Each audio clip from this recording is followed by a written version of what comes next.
70,000 युवाओं को नियुक्ति पत्र प्रधानमंत्री नरेंद्र मोदी बांट रहे हैं और अलग अलग विभागों में भर्तियां हुई हैं। इनकी ये आपको सीधी तस्वीर दिखा रहे हैं। प्रधानमंत्री नरेंद्र मोदी 70,000 युवाओं को नियुक्ति पत्र आज बांट रहे हैं। अलग अलग विभागों में इनकी भर्ती हुई है, अलग अलग जगहों से, अलग अलग राज्यों से। इन विभागों में भर्ती को लेकर प्रधानमंत्री नरेंद्र मोदी की ये सीधी बातचीत आपको दिखा रहे हैं। अलग अलग राज्यों के विभागों के अधिकारियों से वो बातचीत कर रहे हैं, जहां पर नव चयनित लोगों को नियुक्ति पत्र बांटा जाएगा आज। तो प्रधानमंत्री नरेंद्र मोदी आज ये बांटेंगे। सबसे खास बात यह है कि जो नव चयनित लोग हैं उनके लिए ये खास पल है जब वो नियुक्ति पत्र आज प्रधानमंत्री नरेंद्र मोदी के हाथों लेंगे। 70,000 युवाओं को नियुक्ति पत्र।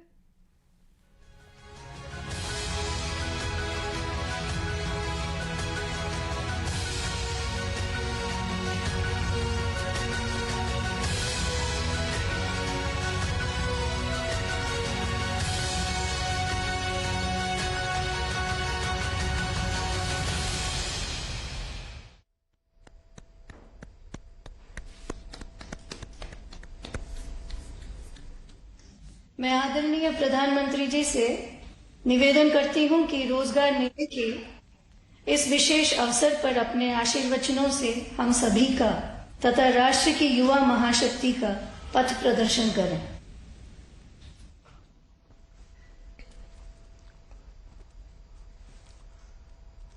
नमस्कार। आज जिन युवा साथियों को नियुक्ति पत्र मिल रहे हैं उनके लिए भी यह एक यादगार दिन है, लेकिन साथ साथ देश के लिए भी ये बहुत ऐतिहासिक दिवस है। 1947 में आज के ही दिन यानी 22 जुलाई को तिरंगे को संविधान सभा द्वारा वर्तमान स्वरूप में स्वीकार किया गया था। इस महत्वपूर्ण दिन आप सभी को सरकारी सेवा के लिए ज्वाइनिंग लेटर मिलना ये अपने आप में बहुत बड़ी प्रेरणा है। सरकारी सेवा में रहते हुए आपको हमेशा तिरंगे की आन बान शान बढ़ाने के लिए काम करना है, देश का नाम रोशन करके दिखाना है। आजादी के अमृत महोत्सव में जब देश विकसित होने के लक्ष्य पर काम कर रहा है, आपका सरकारी नौकरी में आना ये बहुत बड़ा अवसर है। ये आपके परिश्रम का परिणाम है। मैं नियुक्ति पत्र पाने वाले सभी युवाओं को और आपके परिवारजनों को भी बहुत बहुत बधाई देता हूं, बहुत बहुत शुभकामनाएं देता हूं।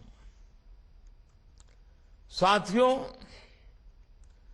आजादी के इस अमृत काल में सभी देशवासियों ने अगले 25 वर्ष में भारत को विकसित भारत बनाने का संकल्प लिया है। आप सभी के साथ ही भारत के लिए भी ये अगले 25 साल जैसे आपके जीवन में अगले 25 साल महत्वपूर्ण है, वैसे ही भारत के लिए अगले 25 साल बहुत ही अहम है। आज दुनिया में भारत के प्रति जो विश्वास बना है, भारत के प्रति जो आकर्षण बना है, आज भारत की महत्ता बनी है, हम सबको मिलकर के इसका पूरा लाभ उठाना है। आपने देखा है कि भारत सिर्फ 9 वर्षों में दुनिया की 10वें नंबर की अर्थव्यवस्था से 5वें नंबर की अर्थव्यवस्था बन गया है। आज हर एक्सपर्ट ये कह रहा है,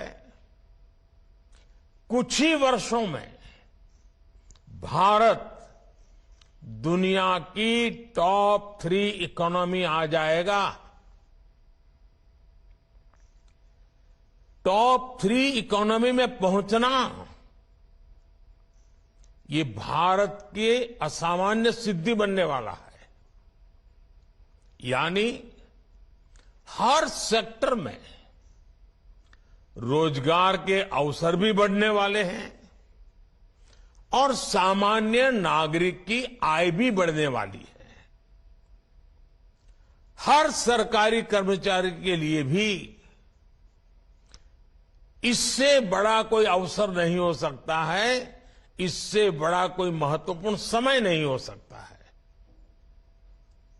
आपके फैसले, आपके निर्णय देश हित में, देश के विकास को गति देने वाले होंगे ही, ये मेरा विश्वास है। लेकिन ये मौका, ये चुनौती, ये अवसर, सब कुछ आपके सामने है। आपको इस अमृत काल में देश सेवा का बहुत बड़ा, वाकई बड़ा अभूतपूर्व अवसर मिला है। देश के लोगों का जीवन आसान हो, उनके जीवन से मुश्किलें समाप्त हो, ये आपकी प्राथमिकता होनी चाहिए। आप जिस भी विभाग में नियुक्त हो, जिस भी शहर या गांव में हो, हमेशा इस बात का ध्यान रखिएगा कि आपके कार्यों से जन सामान्य की कठिनाइयां कम हो, मुसीबतें दूर हो, ईज ऑफ लिविंग बढ़े और साथ साथ 25 साल के अंदर अंदर देश को विकसित भारत बनाने के सपने के भी अनुकूल हो। कई बार आपका एक छोटा सा प्रयास किसी के लिए कई महीनों का इंतजार समाप्त कर सकता है, उसका कोई बिगड़ा काम बना सकता है। और आप मेरी एक बात जरूर याद रखिएगा, जनता जनार्दन ईश्वर का ही रूप होती है। जनता से मिलने वाला आशीर्वाद, गरीब से मिलने वाला आशीर्वाद भगवान के आशीर्वाद के बराबर ही होता है।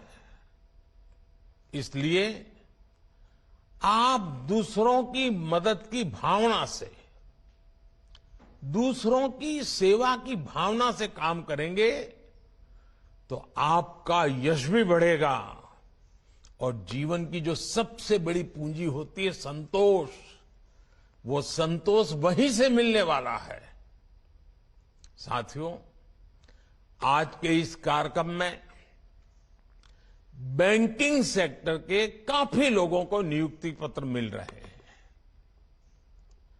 अर्थव्यवस्था के विस्तार में हमारे बैंकिंग सेक्टर की बहुत बड़ी भूमिका होती है।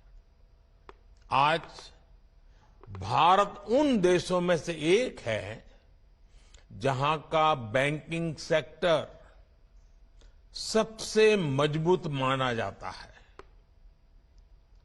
लेकिन 9 वर्ष पहले ऐसी स्थिति नहीं थी। जब सत्ता का स्वार्थ राष्ट्रहित पर हावी होता है, तब कैसी बर्बादी होती है, कैसा विनाश होता है। देश में कई उदाहरण हैं। ये हमारे बैंकिंग सेक्टर ने तो पिछली सरकार के दौरान ये बर्बादी को देखा है, झेला है, अनुभव किया है। आप लोग आजकल तो डिजिटल युग है, मोबाइल फोन से बैंकिंग का सेवाएं लेते हैं, फोन बैंकिंग करते हैं। लेकिन आज से 9 साल पहले जो सरकार थी ना, उस समय ये फोन बैंकिंग का कल्पना ही अलग थी, रिवाज ही अलग था, तरीके अलग थे, इरादे अलग थे। उस जमाने में, उस सरकार में ये फोन बैंकिंग मेरे आपके जैसे सामान्य नागरिकों के लिए नहीं था। देश के 140 करोड़ देशवासियों के लिए नहीं था। उस समय एक खास परिवार के करीबी कुछ ताकतवर नेता बैंकों को फोन करके अपने चहेतों को हजारों करोड़ रुपए का लोन दिलवाया करते थे। ये लोन कभी चुकाया नहीं जाता था और कागजी कार्रवाई होती थी। एक लोन को चुकाने के लिए फिर बैंक से फोन करके दूसरा लोन चुकाने के लिए फिर तीसरा लोन दिलवाना।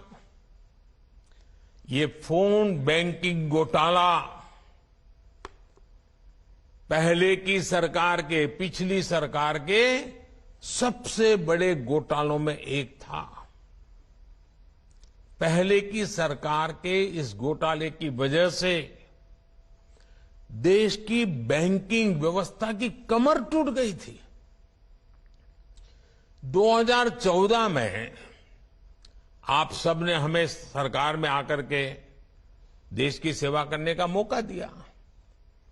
2014 में सरकार में आने के बाद हमने इस स्थिति से बैंकिंग सेक्टर और देश को मुसीबतों से निकालना एक के बाद एक कदम उठा करके काम शुरू किया। हमने सरकारी बैंकों के मैनेजमेंट को सशक्त किया, प्रोफेशनलिज्म पर बल दिया।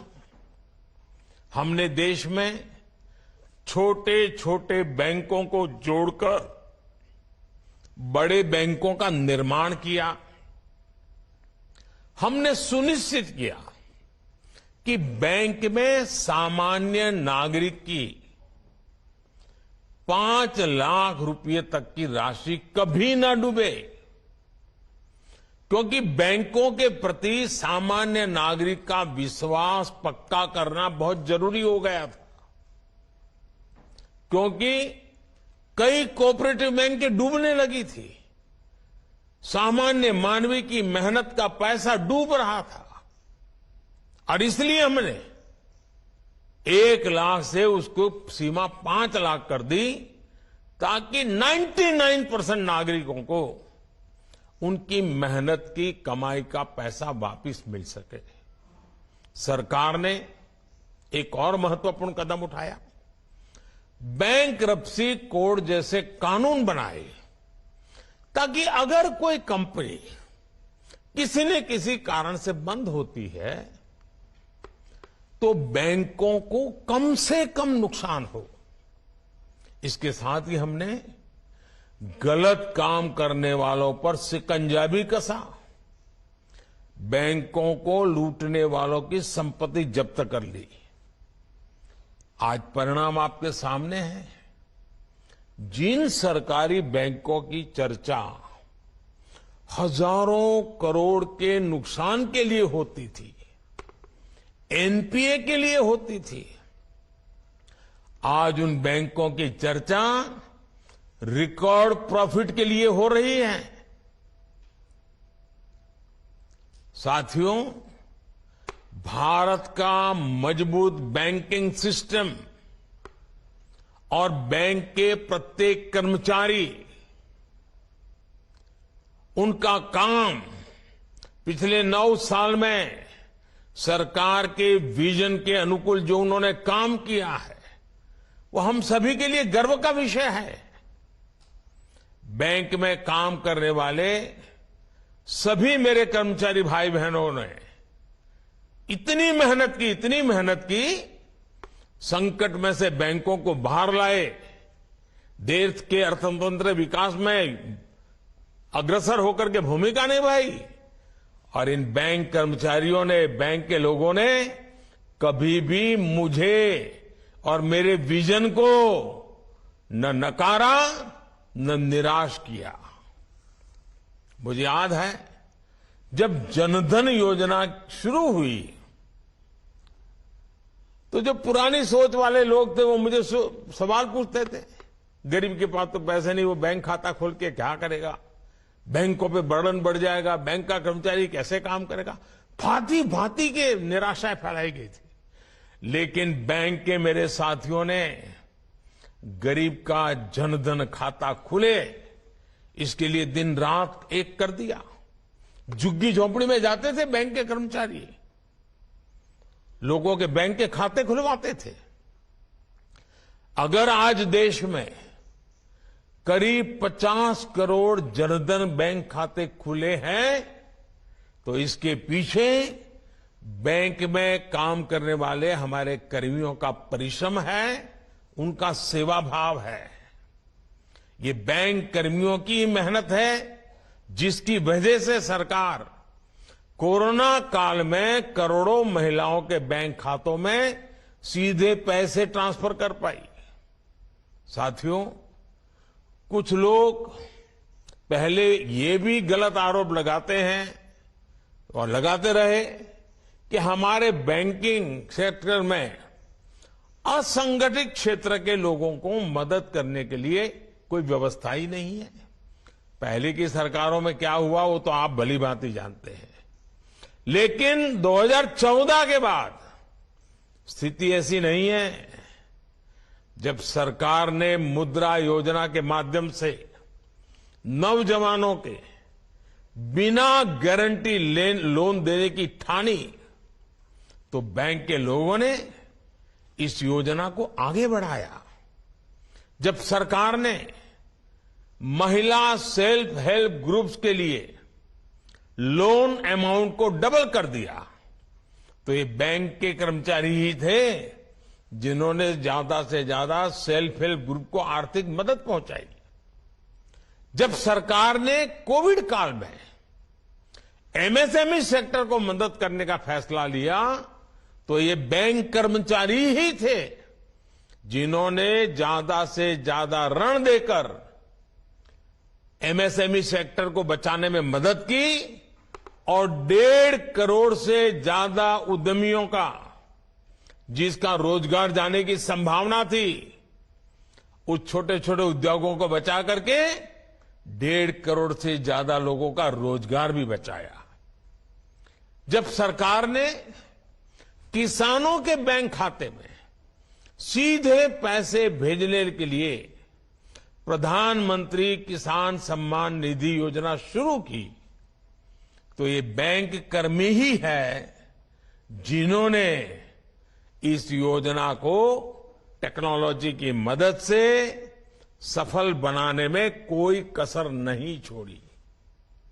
जब सरकार ने रेहड़ी पटरी और ठेले वालों के लिए, जो फुटपाथ पर बैठ करके अपने माल बेचते हैं, छोटी सी लॉरी लेकर के माल बेचते हैं, उनके लिए एक स्वनिधि योजना शुरू की। तो ये हमारे बैंक कर्मी ही हैं जो अपने गरीब भाई बहनों के लिए इतनी मेहनत कर, और कुछ बैंक ब्रांच ने तो ऐसे लोगों को ढूंढ ढूंढ करके, बुला बुला करके, उनका हाथ पकड़ करके इन रेहड़ी पटरी वालों को लोन देने के लिए काम किया है। आज हमारे बैंक कर्मियों की मेहनत की वजह से ही 50 लाख से ज्यादा रेहड़ी पटरी ठेले वालों के उनको बैंक से मदद मिल पाई है। मैं हर बैंक कर्मचारी की सराहना करता हूं, उनका अभिनंदन करता हूं, और आप लोग भी अब जब बैंकिंग सेक्टर में जुड़ रहे हैं तो एक नई ऊर्जा जुड़ेगी, नया विश्वास जुड़ेगा, समाज के लिए कुछ करने की एक नई भावना पैदा होगी। पुराने लोग जो परिश्रम कर रहे हैं उसमें आपका परिश्रम जुड़ जाएगा, और मुझे पक्का विश्वास है कि हम बैंकिंग सेक्टर के माध्यम से गरीब से गरीब तबके को मजबूत बनाना चाहते हैं। उसमें आप लोग आज ये नियुक्ति पत्र के साथ ही संकल्प पत्र लेकर के जाएंगे। साथियों, जब सही नियत से फैसले लिए जाते हैं, सही नीति बनाई जाती है, तो उसके परिणाम भी अद्भुत होते हैं, अभूतपूर्व होते हैं। इसका प्रमाण अभी कुछ ही दिन पहले देश ने देखा है। नीति आयोग की रिपोर्ट में आया है कि सिर्फ 5 साल के भीतर ही भारत में 13.5 करोड़ भारतीय गरीबी रेखा से ऊपर आ गए हैं। भारत की इस सफलता में सरकारी कर्मचारियों की भी मेहनत रही है। गरीबों को पक्का घर देने की योजना हो, गरीबों के लिए शौचालय बनाने की योजना हो, गरीबों के घर में बिजली कनेक्शन देने की योजना हो, ऐसी अनेकों योजनाओं को हमारे सरकारी कर्मचारी ही गांव-गांव, घर-घर, जन सामान्य तक लेकर गए। जब ये योजनाएं गरीब तक पहुंची तो गरीबों का मनोबल भी बहुत बढ़ा, विश्वास पैदा हुआ। ये सफलता इस बात की प्रतीक है कि हम मिलकर भारत से गरीबी दूर करने के प्रयास बढ़ाएं तो भारत से गरीबी पूरी तरह से दूर हो सकती है। और इसमें निश्चित तौर पर देश के हर सरकारी कर्मचारी की बहुत बड़ी भूमिका है। गरीब कल्याण की जो भी योजनाएं हैं, आपको खुद भी उनके प्रति जागृत रहना है और जनता को भी उससे जोड़ना है। साथियों, भारत में कम होती गरीबी का एक और पक्ष है। कम होती गरीबी के बीच देश में नियो मिडिल क्लास का लगातार विस्तार हो रहा है। इससे रोजगार के नए अवसर बन रहे हैं। भारत में बढ़ते नियो मिडिल क्लास की अपनी डिमांड्स है, अपनी आकांक्षाएं हैं। इस डिमांड की पूर्ति के लिए आज देश में बड़े पैमाने पर मैन्युफैक्चरिंग हो रही है। आज जब हमारी फैक्ट्रियां, हमारे उद्योग रिकॉर्ड उत्पादन करते हैं तो उसका लाभ भी सबसे अधिक हमारे युवाओं को होता है। आजकल आप देखिए, आए दिन किसी नए रिकॉर्ड की चर्चा होती है, नए अचीवमेंट की चर्चा होती है। भारत से रिकॉर्ड मोबाइल फोन एक्सपोर्ट हो रहे हैं। भारत में इस साल के पहले 6 महीने में जितनी कारों की बिक्री हुई है वो भी उत्साह बढ़ाने वाली है। इलेक्ट्रिक व्हीकल्स की भी भारत में रिकॉर्ड बिक्री हो रही है।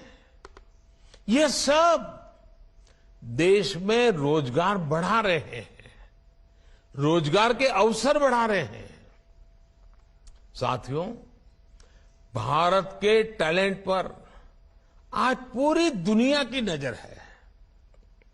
दुनिया में अनेक विकसित अर्थव्यवस्थाओं में लोगों की उम्र तेजी से बढ़ रही है। सीनियर सिटीजन से दुनिया के कई देश विपुल संख्या से भरे हुए हैं। युवा पीढ़ी उनके यहां कम होती जा रही है। काम करने वाली आबादी घट रही है। इसलिए ये समय भारत के युवाओं के लिए बहुत मेहनत करने का है। अपनी स्किल, अपनी क्षमताओं को बढ़ाने का है। हमने ये देखा है कि भारत के आईटी टैलेंट की, डॉक्टरों की, नर्सों की और हमारे गल्फ कंट्रीज में तो कंस्ट्रक्शन की दुनिया में काम करने वाले हमारे साथियों की कितनी डिमांड रही है। भारतीय टैलेंट की इज्जत हर देश में, हर सेक्टर में लगातार बढ़ रही है। इसलिए पिछले 9 वर्षों में सरकार का बहुत बड़ा फोकस स्किल डेवलपमेंट पर रहा है। पीएम कौशल विकास योजना के तहत लगभग 1.5 करोड़ युवाओं को ट्रेनिंग दी जा चुकी है। सरकार 30 स्किल इंडिया इंटरनेशनल सेंटर भी स्थापित कर रही है ताकि हमारे युवा ग्लोबल अपॉर्चुनिटी के लिए तैयार हो सके। आज देश भर में नए मेडिकल कॉलेज, नई आईटीआईज, नई आईआईटी, टेक्निकल इंस्टीट्यूट्स बनाने का भी अभियान जोरों पर चल रहा है। 2014 तक हमारे देश में करीब 380 मेडिकल कॉलेज ही थे। पिछले 9 वर्षों में ये संख्या 700 से अधिक हो चुकी है। इसी प्रकार नर्सिंग कॉलेजों में भी बहुत बड़ी बढ़ोतरी हुई है। ग्लोबल डिमांड को पूरा करने वाली स्किल्स भारत के युवाओं के लिए लाखों नए अवसर बनाने जा रही है। साथियों, आप सभी एक बहुत ही पॉजिटिव माहौल में सरकारी सेवा में आ रहे हैं। अब आप पर भी देश की इस पॉजिटिव सोच को आगे बढ़ाने की जिम्मेदारी है। आप सभी को अपनी आकांक्षाओं को भी विस्तार देने का प्रयास करना चाहिए। नई जिम्मेदारियों से जुड़ने के बाद भी आप सीखने और सेल्फ डेवलपमेंट की प्रक्रिया को जारी रखें। आपकी मदद के लिए सरकार ने online learning platform iGOT Karmayogi तैयार किया है। मेरा आप सबसे आग्रह है कि इस सुविधा का ज्यादा से ज्यादा लाभ उठाने का प्रयास करें। एक बार फिर मैं आपको, आपके परिवार के लोगों को इस नई जिम्मेवारी के लिए बहुत बहुत बधाई देता हूं और इस नई जिम्मेवारी एक आरंभ बिंदु है। आप भी जिंदगी की अनेक नई ऊंचाइयों को प्राप्त करें। आपके माध्यम से जहां भी आपको सेवा करने का मौका मिले, देश का हर नागरिक अपने सपनों को पूरा करने के लिए आपके कारण बहुत नई ताकत को प्राप्त करे। आप अपने हर सपनों को पूरा करें, संकल्प को पूरा करें, इस जिम्मेवारी को बखूबी निभाएं। इसके लिए मेरी तरफ से आपको बहुत बहुत शुभकामनाएं हैं। बहुत बहुत धन्यवाद। तो देश के प्रधानमंत्री नरेंद्र मोदी को आप सुन रहे थे और पीएम मोदी का ये संबोधन रोजगार मेले के दौरान कई मायने हैं इसके और कई बड़ी बातें यहां पर कही हैं। प्रधानमंत्री ने 70,000 युवाओं को नियुक्ति पत्र सौंपा गया है और रोजगार मेला लगातार मिशन रोजगार के तहत सरकार काम कर रही है और इस बीच प्रधानमंत्री का ये संबोधन काफी मायने रखता है उन तमाम लोगों के लिए जिन्हें नौकरी मिली है, जिन्हें ये नियुक्ति पत्र सौंपा गया है। 70,000 से ज्यादा युवाओं को नियुक्ति पत्र दिया गया है और अभी अभी प्रधानमंत्री को आपने सुना, प्रधानमंत्री की ओर से भी उन तमाम उपलब्धियों का जिक्र किया गया एक बार फिर से और जनता के बीच उन तमाम उपलब्धियों को एक बार फिर से रखा गया जो पिछले 9 सालों में मोदी सरकार ने कमाई है। तो रोजगार की बहार है देश में, ये कहना है प्रधानमंत्री का और इसी के तहत ये नियुक्ति पत्र बांटे जा रहे हैं। 70,000 युवाओं को नियुक्ति पत्र दिए गए हैं जिसके एक तस्वीर भी आपने अभी देखी और प्रधानमंत्री को भी अभी अभी आपने सुना है। तो बैंकों के प्रति विश्वास पक्का करना जरूरी है, ये भी उन्होंने कहा और गलत काम करने वालों पर हमने शिकंजा कसा है, ये कई बड़ी बातें उन्होंने कही है। इतना ही नहीं, पीएम मोदी ने कांग्रेस को भी निशाने पर लिया है, पिछली सरकारों का भी जिक्र करते नजर आए और कहा कि पिछली सरकारों में पहले लोन नहीं चुकाए जाते थे, गड़बड़ियां की जाती थी, बैंकों को लूटने वालों की संपत्ति हमने जब्त की है। ये सभी बातें प्रधानमंत्री ने अपने संबोधन में कही हैं और